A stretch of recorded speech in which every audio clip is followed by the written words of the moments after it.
It's time for Bob the Sign Man.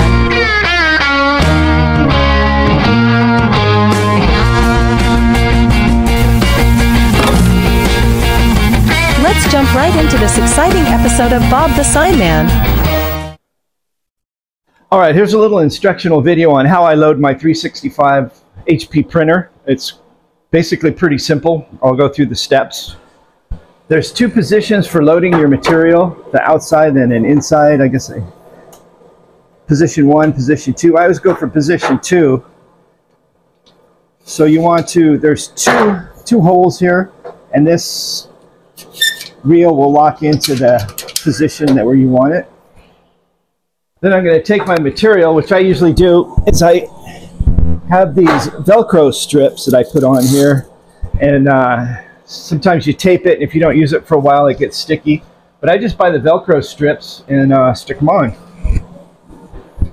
Okay, next, I'm going to feed this shaft through here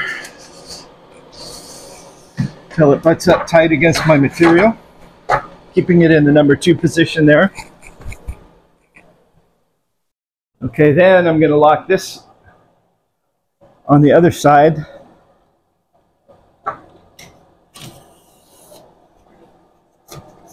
Push it up tight, and there's also a little locking mechanism there. Okay, now I'm going to lift my lid because I don't want the printer to load it for me. I want to do it myself. Making sure that this is lined up. All I have to do is push my tray in. Then what I'm going to make sure is my edge guards are out of the way.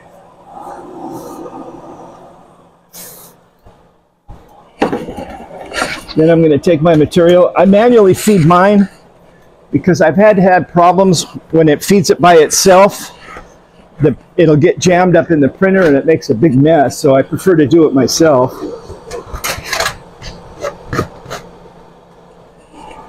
And I just keep feeding it through, pulling it until the material comes out. Give it enough length that I can adjust it, get it straight. Then I pull the loading mechanism down. And that's this lever here. You want to make sure it's in the load position.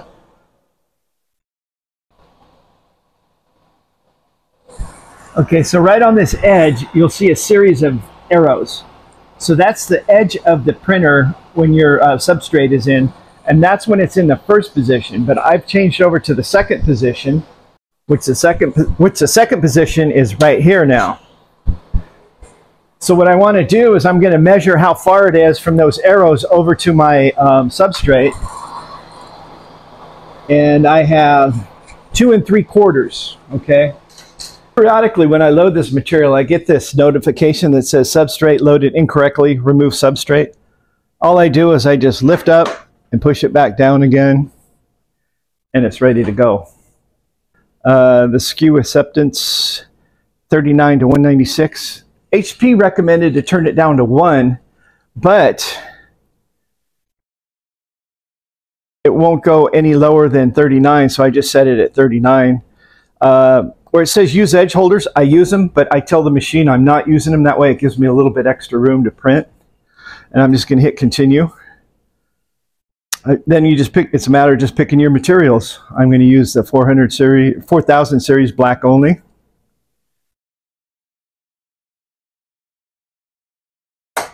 And then I'm just going to select. And then I'm going to continue. Now it's going to go through its checks again, checking winding direction. Okay, after you're loaded up and you're ready to go, I still want to change some settings in here.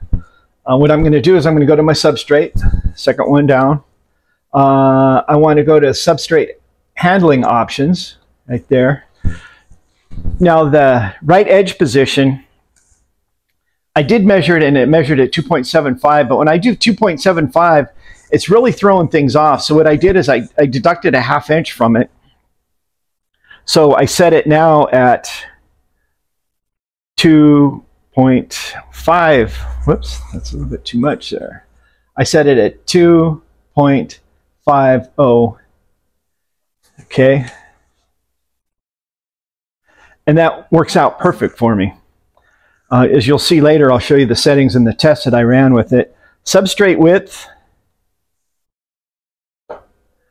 I went with, since it's a little bit wider than 30 inches, I'm trying to maximize my print area and stay consistent with everything. So what I do is I put it at 30.25 and just hit OK, and I go back home. Now I'm ready to start printing. I have some settings that I'm going to show you that I did, and I ran some tests, and I'll show you my test right here.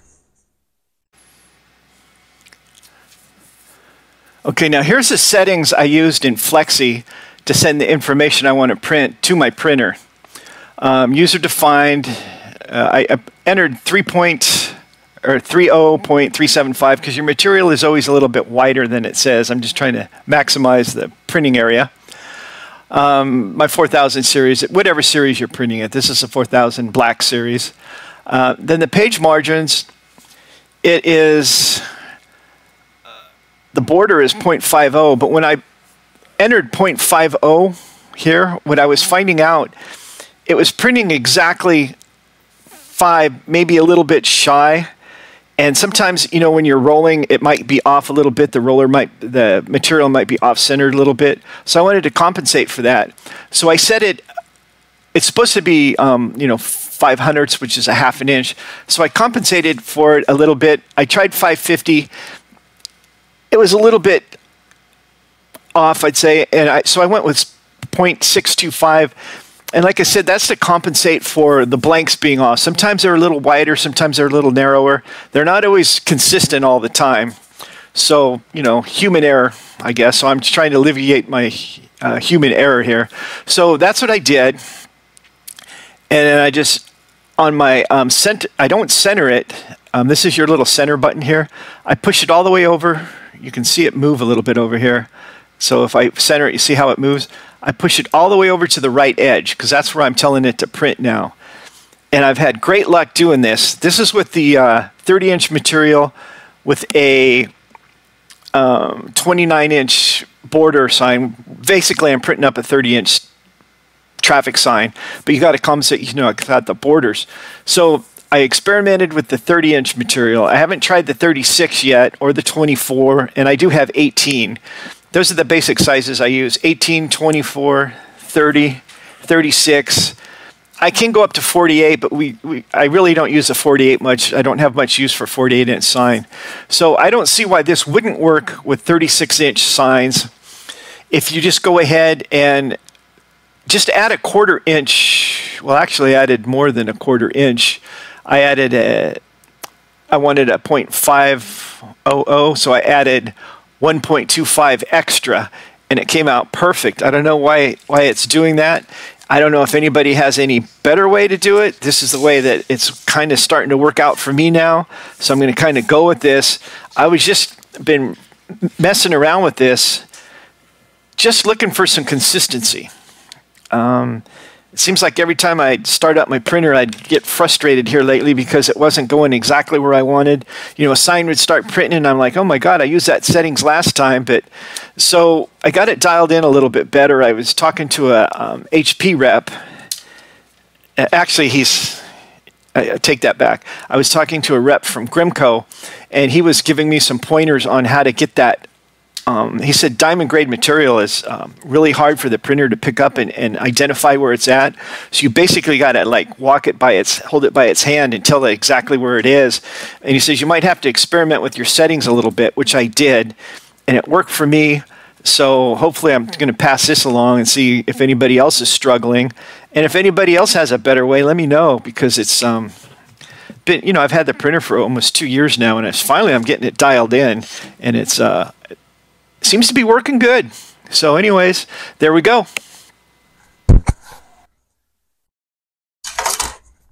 So these are some of my tests that I was running.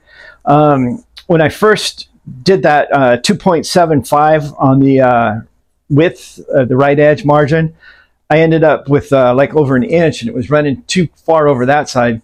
So I thought about it again. So now I backed it off to 2.25 or 2.50, and then I was only getting on the very edge wasn't working, so I moved it over. Finally, I did get to just barely, maybe a 1/16 over on the like 9/16. That wasn't enough because, you know, sometimes those blanks will get inconsistent with the size. So I wanted to just make sure I had a little buffer zone. So my last setting that I'm going to show you, that I showed you, I ended up with about not quite 9/16, maybe just a little shy in there. If I want to break it down into the 30 seconds, I could. But that gave me enough room on the right edge for my border. And over here, I have plenty of room. I have almost 3/4 of an inch over here. So I got a little plane here. All right, so this worked out good, like I said, for the 30-inch signs that I'm printing out. And I'm going to keep going with these settings. I'm just looking for consistency. I think we all are a little bit. So I think I finally got it narrowed down, and it's not, it gets really frustrating. It has been frustrating for me for the past, these printers are such a huge learning curve, and there's just no way you're going to throw somebody out and say, hey, the sign guy retired, go ahead, print up a sign. You know, my boss, when I first got the printer, he has all these ideas. Yeah, print this, print this. I said, hell, first I got to figure out how to turn the thing on. So, you know, by the time I got all that done, and thankfully our county paid for a day's training. We had the guy come out who set up the printer for us. They're from a company called Denko, which they've been absorbed into Grimco. And I think they still offer that to Grimco. But anybody who buys a printer, I highly recommend you get a day's training. We bought 2 days of training. Actually, yeah, we bought 2 days. I had 1 day, he showed me. And then I waited about 2 months, and then we brought him back again for another day. And I had a bunch of questions and things I had forgotten. And it really helped out. So you basically, if you get a 2-day training from a professional, it'll work out. Me, I'm just an amateur scraping by, trying to do the best I can. But anyways, if I can always help, you know what to do. That's right, just turn to the sign man. As always, thanks for watching. Thanks for watching this exciting episode. Bob the Sign Man is filmed in the beautiful Napa Valley. This video has been directed, edited, and produced by, you guessed it, Bob the Sign Man. Stay tuned for more exciting episodes coming your way. As always, thanks for watching.